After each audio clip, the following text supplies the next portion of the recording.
এই যে একের পর এক নাম, নতুন নতুন নাম আসছিল আন্দোলনের, বাংলা ব্লকেটের পরে যখন কমপ্লিট শাটডাউন কথাটা আসলো এবং তার যে প্রভাব এবং মানুষের যে বুঝে নেয়া, সচরাচর তো এই নতুন শব্দগুলো বুঝে নিতেও মানুষের একটা সময় লাগে, কিন্তু এর প্রভাব সাথে সাথেই সারা দেশে দেখা যাচ্ছিল। এই ব্যাপারটা আসলে কাজ করছিল কিভাবে? কমপ্লিট শাটডাউনের যে জায়গাটা, এটার আগে কিন্তু আমাদের 2 দিন ধরে 16 এবং 17 তারিখ ধরে কিন্তু পাবলিক বিশ্ববিদ্যালয়ের যে আন্দোলন, সেই জায়গাটা এক ধরনের বন্ধই হয়ে যাচ্ছিল প্রায়।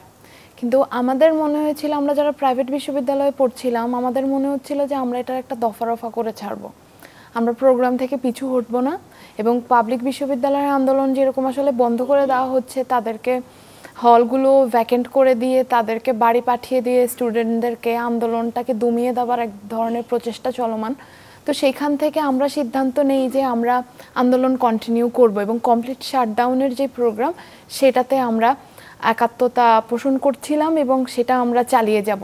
তো সেই জায়গা থেকে 18 তারিখের কথা যদি বলি, যেদিন আসলে আক্ষরিক অর্থেই কমপ্লিট শাটডাউন নেমে এসেছিল, আমাদের ইন্টারনেট বন্ধ হয়ে যাওয়া, পরদিন কারফিউ শুরু হয়ে যাওয়া। তো সেই 18 তারিখের গল্পটা যদি একটু শেয়ার করি, আমার মনে হয় এটা রক্তের ওপর দিয়ে আসলে এই সংযুক্ততা, মানুষের যে সংযোগ তৈরি হওয়া, এটা হচ্ছিল দিনের পর দিন।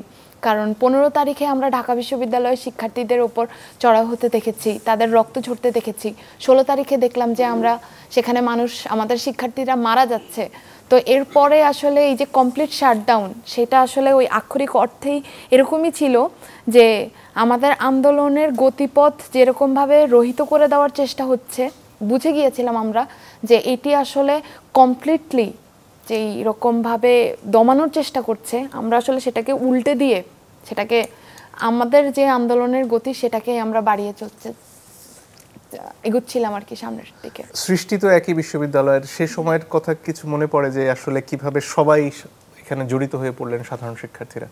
16-17 তারিখে কিন্তু ইস্ট ওয়েস্টের রামপুরা ওখানে কিন্তু ব্লক করেছিল ইস্ট ওয়েস্ট ইউনিভার্সিটি স্টুডেন্টরা, সাথে কিন্তু জাস্ট স্টুডেন্টরা না, ওইখানে কিন্তু কলেজের শিক্ষার্থীরাও ছিল, স্কুলের শিক্ষার্থীরাও কিন্তু তারা অ্যাড হয়েছিল। আর 18 তারিখের হিসাবটা যখন বলবো, আমি যখন নামতেছিলাম তখন চলতেছিল পুলিশের গোলাগুলি।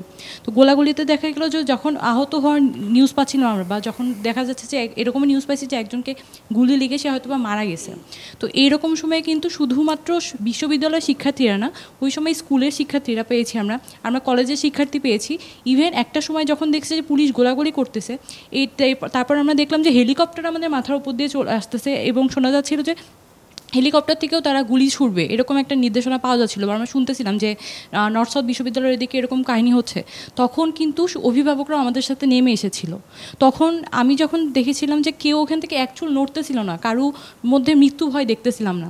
আমি যখন 18 জুলাই আমার জন্মদিন ছিল, আমি যখন নামতেছিলাম, আমার খুবই খারাপ লাগতেছিল, আমি কান্না করতেছিলাম। আমার কাছে মনে হচ্ছিল হয়তোবা আমার জন্মদিনের দিন আমার হয়তোবা শেষ দিন হবে, হয়তোবা আমি আব্বু আম্মুকে আর দেখতে পারবো না। আমার মধ্যে এটা খুবই লাগতেছিল। কিন্তু যখন আমি মাঠে গেলাম, যখন আমি দেখলাম যে সবার মধ্যে যেই সাহসটা, যেই স্পৃহাটা, যে মরে গেলে মরে যাব কিন্তু আমরা এই আন্দোলন থেকে পিছু হটবো না, তো এইখানে সবাই যখন অটল দাঁড়িয়েছিল, তখন আসলে ওই ভয়টা কাজ করে না এবং আমি কারোর মধ্যেই ভয়টা আর দেখি নাই।